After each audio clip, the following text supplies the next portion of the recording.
I mean, I think superpower can really sum it up because I think it's like being gifted. You ever watch the X-Men? Yeah, of course. Yeah. So the thing I love about that is like Professor X's his mansion, and on the outside it says for the home of the gifted. Right. Because everybody felt weird. They felt out of place because they were the minority amongst normal people. Yeah. So then when you get around people that have other powers, now you feel like you can be yourself and really reach that max. True. So let's take a turn real quick. And I know a lot of people know you for the hotel business. So how and when did that come about? So in the 80s. So I went there in 1984.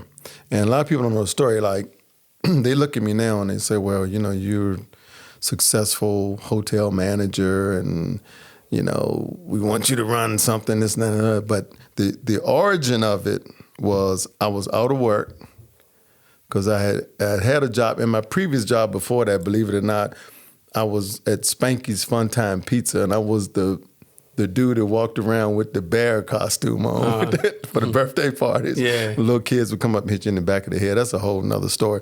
But I quit that, and then I was out of work, and Jackie and I, we were parents, and someone called us and said, there's a new hotel opening up downtown on Main Street. You need to go and apply. So I'm like, never been in the hotel business before. So I went there, and I'm thinking, okay, I'm going to run this hotel. And it was a dishwashing position. And I'm like, nah, that's okay. Yeah. Okay. Yeah. Well, Jackie said, oh, no, you taking that dishwashing job. So I did. And I told everybody I was going to be there for 1 week until I found a real job. And so it's 36 years later. Wow. I'm still there. Wow. And she made me do it. So when people want to give me accolades about that, I'm like, hey, blame Jackie Camm, because she made me do it. But that's crazy because a lot of people don't know where their start is coming or what that looks like.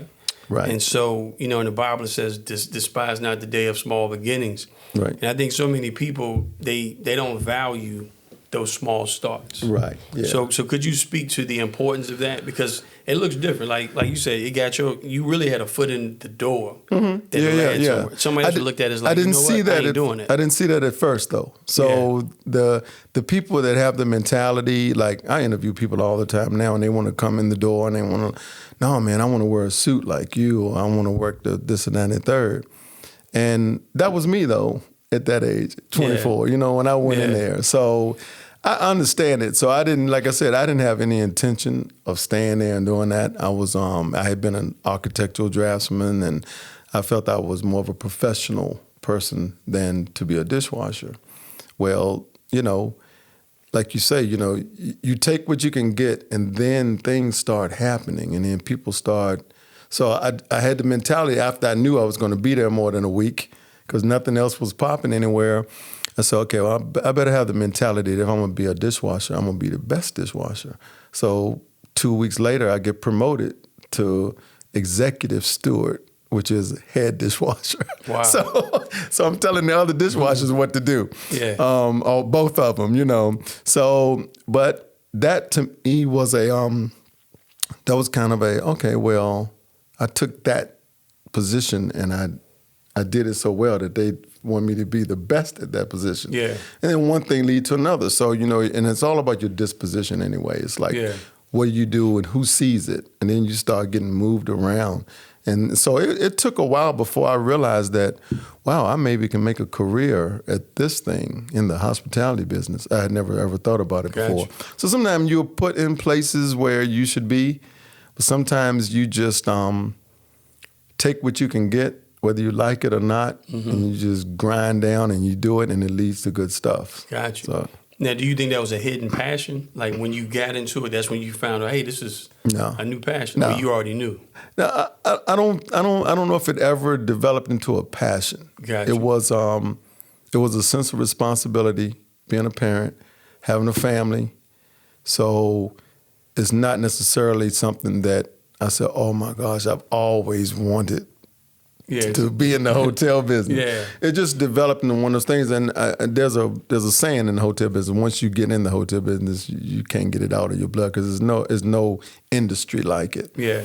And so Yeah, I don't know. You know, my passion was always entertainment, always music and all that stuff. It just took me like 40 years to find my way back to it. Gotcha. But I never gave that dream up. Like, it was always there. Yeah. But I'm just one of those people that, you know, you do what you must until you can do what you want. Gotcha. And I think that's it speaks volumes of being humble.